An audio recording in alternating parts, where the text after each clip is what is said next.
രാജാക്കന്മാർ 1-ാം പുസ്തകം അധ്യായം 22. അരാമും ഇസ്രായേലും 3 സംവത്സരം തമ്മിൽ യുദ്ധം കൂടാതെ കഴിഞ്ഞു. 3-ാം ആണ്ടിൽ യഹൂദ രാജാവായ യെഹോശാഫാത്ത് ഇസ്രായേൽ രാജാവിൻ്റെ അടുക്കൽ ചെന്നു. ഇസ്രായേൽ രാജാവ് തൻ്റെ ഭൃത്യന്മാരോട്, ഗിലെയാദിലെ രാമോത്ത് നമ്മുടേതെന്ന് നിങ്ങൾ അറിയുന്നില്ലേ? നാം അതിനെ ആരാം രാജാവിൻ്റെ കയ്യിൽ നിന്ന് പിടിക്കാതെ അടങ്ങിയിരിക്കുന്നുവല്ലോ എന്ന് പറഞ്ഞു. അവൻ യെഹോശാഫാത്തിനോട്, നീ എന്നോടുകൂടെ ഗിലെയാദിലെ രാമോത്തിൽ യുദ്ധത്തിന് പോരുമോ എന്ന് ചോദിച്ചു. അതിന് യെഹോശാഫാത്ത് ഇസ്രായേൽ രാജാവിനോട്, ഞാനും നീയും എൻ്റെ ജനവും നിന്റെ ജനവും എൻ്റെ കുതിരകളും നിന്റെ കുതിരകളും ഒരുപോലെ അത്രേ എന്ന് പറഞ്ഞു. യെഹോശാഫാത്ത് ഇസ്രായേൽ രാജാവിനോട്, ഇന്ന് ദൈവത്തിൻ്റെ അരുളപ്പാട് ചോദിക്കാമെന്ന് പറഞ്ഞു. അങ്ങനെ ഇസ്രായേൽ രാജാവ് ഏകദേശം 400 പ്രവാചകന്മാരെ വരുത്തി അവരോട്, ഞാൻ ഗിലെയാദിലെ രാമോത്തിലേക്ക് യുദ്ധത്തിന് പോകുകയോ പോകാതിരിക്കുകയോ വേണ്ടതെന്ന് ചോദിച്ചു. അതിന് അവർ, പുറപ്പെടുക, കർത്താവ് അത് രാജാവിൻ്റെ കയ്യിൽ ഏൽപ്പിക്കും എന്ന് പറഞ്ഞു. എന്നാൽ യെഹോശാഫാത്ത്, നാം അരുളപ്പാട് ചോദിക്കേണ്ടതിന് ദൈവത്തിൻ്റെ പ്രവാചകനായി ഇവിടെ ഇനി ആരും ഇല്ലയോ എന്ന് ചോദിച്ചു. അതിന് ഇസ്രായേൽ രാജാവ് യെഹോശാഫാത്തിനോട്, നാം ദൈവത്തിൻ്റെ അരുളപ്പാട് ചോദിപ്പാൻ തക്കവണ്ണം ഇനി ഇമ്ലയുടെ മകനായ മിഖായ എന്നൊരുത്തനുണ്ട്.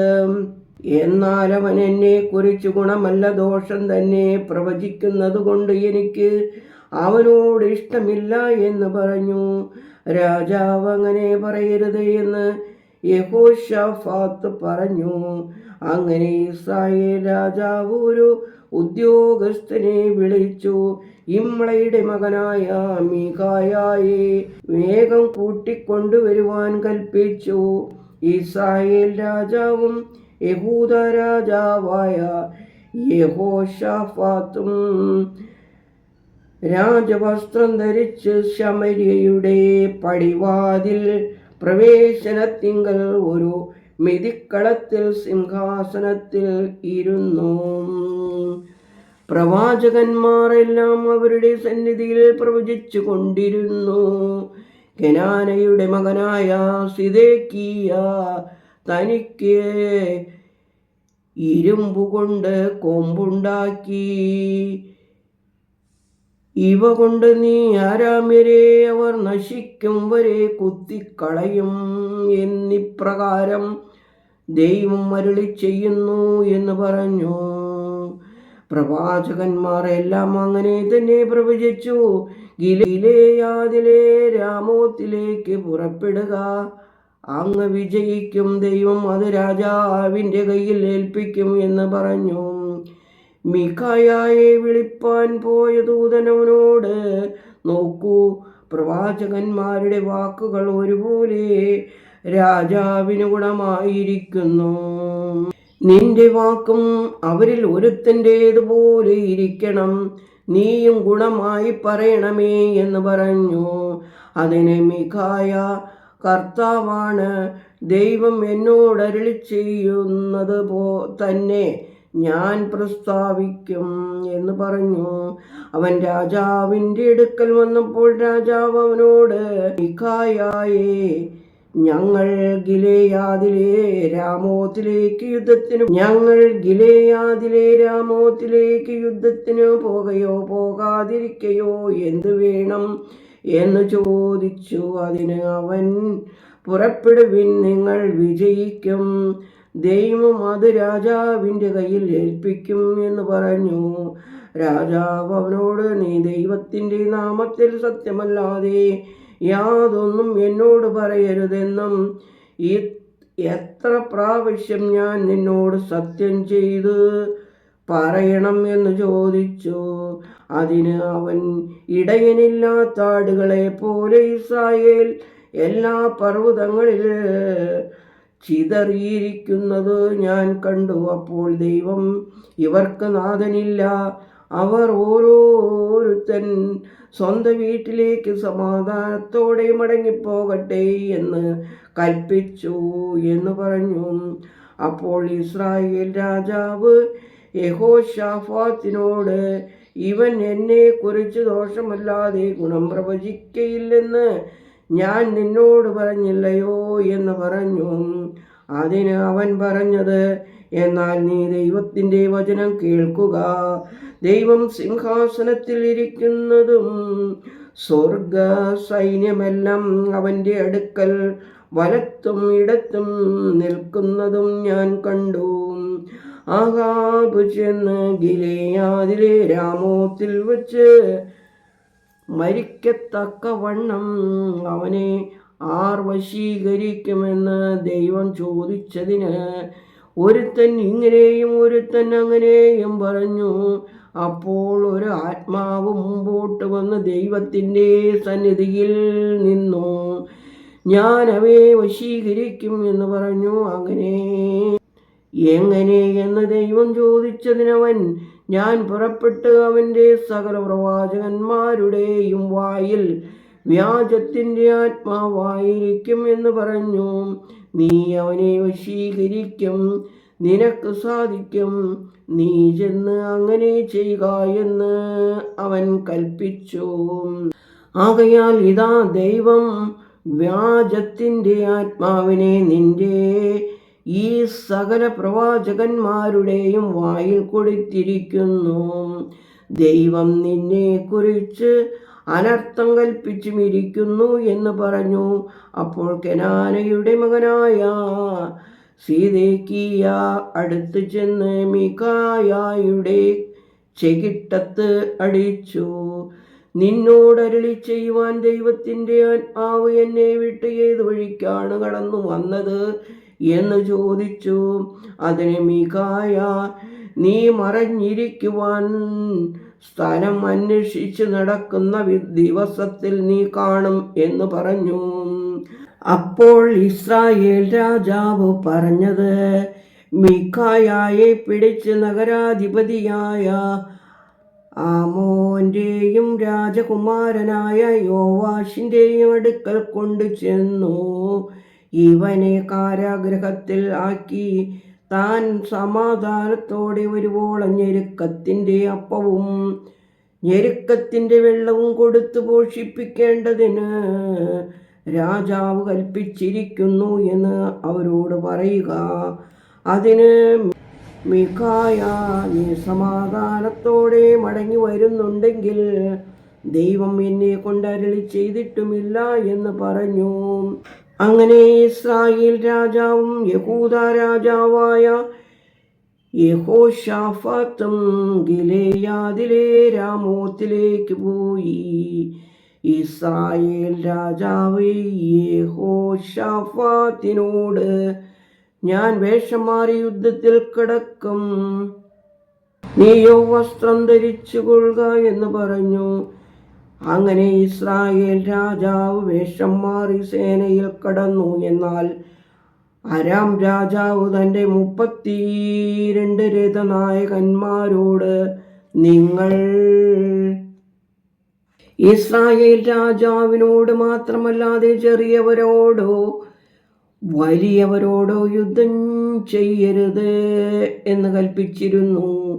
ആകയാൽ രഥനായകന്മാർ യെഹോശാഫാത്തിനെ കണ്ടപ്പോൾ, ഇവൻ തന്നെ ഇസ്രായേൽ രാജാവെന്ന് പറഞ്ഞ് അവനോട് യുദ്ധം ചെയ്യുവാൻ തുടങ്ങി.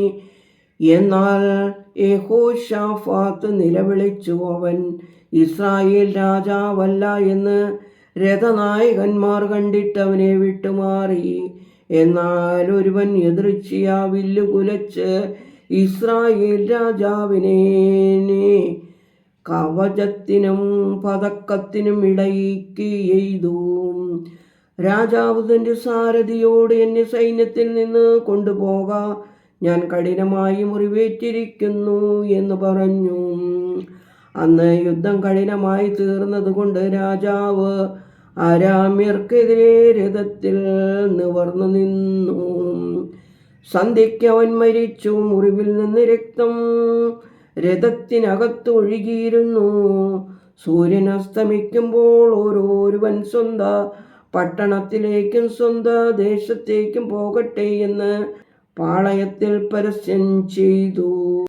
രഥം ശമര്യയിലെ കുളത്തിൽ കഴുകിയപ്പോൾ ദൈവം കൽപ്പിച്ചിരുന്ന വചനം പോലെ നായ്ക്കൾ അവൻ്റെ രക്തം നക്കി വേശ്യ സ്ത്രീകളും അവിടെ കുളിച്ചിരുന്നു.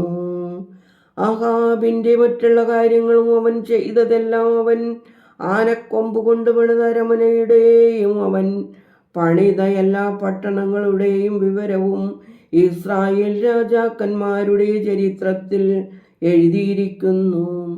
ആഹാബ് തൻ്റെ പിതാക്കന്മാരെ പോലെ നിദ്ര പ്രാപിച്ചു. അവൻ്റെ മകൻ അഹസ്യ അവന് പകരം രാജാവായി. ആസയുടെ മകനായ യഹോശാഫാത്ത് ഇസ്രായേൽ രാജാവായ ആഹാബിൻ്റെ 4-ാം ആണ്ടിൽ യഹൂദിയിൽ രാജാവായി. യഹോശാഫാത്ത് വാഴ്ച തുടങ്ങിയപ്പോൾ അവന് 35 വയസ്സായിരുന്നു. അവൻ 25 സംവത്സരം യെരൂശലേമിൽ വാണു. അവൻ്റെ അമ്മയ്ക്ക് അസൂബ എന്ന് പേർ. അവൾ ശിൽഹിയായുടെ മകളായിരുന്നു. അവൻ തൻ്റെ പിതാവായ ആസയുടെ എല്ലാ വഴിയിലും നടന്നു.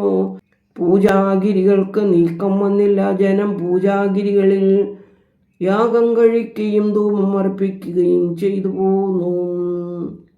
യഹോശാഫാത്ത് ഇസ്രായേൽ രാജാവിനോട് സഖ്യം ചെയ്തു.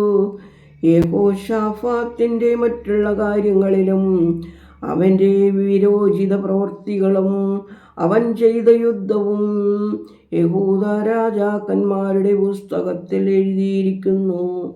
തൻ്റെ പിതാവായ ആസയുടെ കാലത്ത് ശേഷിച്ചിരുന്ന വ്യഭിചാരികളെ അവൻ ദേശത്തു നിന്ന് നീക്കിക്കളഞ്ഞു. ആ കാലത്ത് ഏദോമിൽ രാജാവില്ലായ്ക കൊണ്ട് ഒരു ദേശാധിപതി ഭരണം നടത്തി. ഓഫീരിലെ സ്വർണം കൊണ്ടുവരുവാൻ യഹോശാഫാത്ത് തർശീഷ് കപ്പലുകൾ ഉണ്ടാക്കി. എന്നാൽ കപ്പലുകൾ എസ്യോൻ ഗേബരിൽ വച്ചുടഞ്ഞു പോയതുകൊണ്ട് അവയ്ക്ക് പോകുവാൻ സാധിച്ചില്ല. ആഹാബിൻ്റെ മകനായ അഹസ്യ യഹോശാഫാത്തിനോട്, എൻ്റെ ദാസന്മാർ നിന്റെ ദാസന്മാരോടുകൂടി കപ്പലുകളിൽ പോരട്ടെ എന്ന് പറഞ്ഞു. എന്നാൽ യഹോശാഫാത്തിന് മനസ്സിലായിരുന്നു. യഹോശാഫാത്ത് തൻ്റെ പിതാക്കന്മാരെ പോലെ നിദ്ര പ്രാപിച്ചു. അവൻ്റെ പിതാവായ ദാവീദിൻ്റെ നഗരത്തിൽ അവൻ്റെ പിതാക്കന്മാരോടുകൂടി അവനെ സംസ്കരിച്ചു. അവൻ്റെ യഹോരാം അവന് പകരം രാജാവായി. ആഹാബിൻ്റെ മകനായ അഹസ്യ യഹൂദ രാജാവായ യഹോശാഫാത്തിൻ്റെ 17-ാം ആണ്ടിൽ ശമര്യയിൽ ഇസ്രായേലിന് രാജാവായി. ഇസ്രായേലിൽ 2 സംവത്സരം വാണു. അവൻ തൻ്റെ പിതാവിൻ്റെ വഴിയിലും അമ്മയുടെ വഴിയിലും ഇസ്രായേലിനെ കൊണ്ട് പാപം ചെയ്യിച്ചു. ദിബാത്തിൻ്റെ മകനായ യൊരോബെയാമിൻ്റെ വഴിയിലും നടന്നു. ദൈവത്തിന് അനിഷ്ടമായത് ചെയ്തു. അവൻ ബാലിനെ സേവിച്ച് നമസ്കരിച്ചു. തൻ്റെ പിതാവ് ചെയ്തതുപോലെയെല്ലാം ഇസ്രായേലിൻ്റെ ദൈവമായ കർത്താവിനെ കോപിപ്പിച്ചു. ദൈവമേ, സ്തുതി നിനക്ക് യോഗ്യമാകുന്നു. ബാറകുമോർ.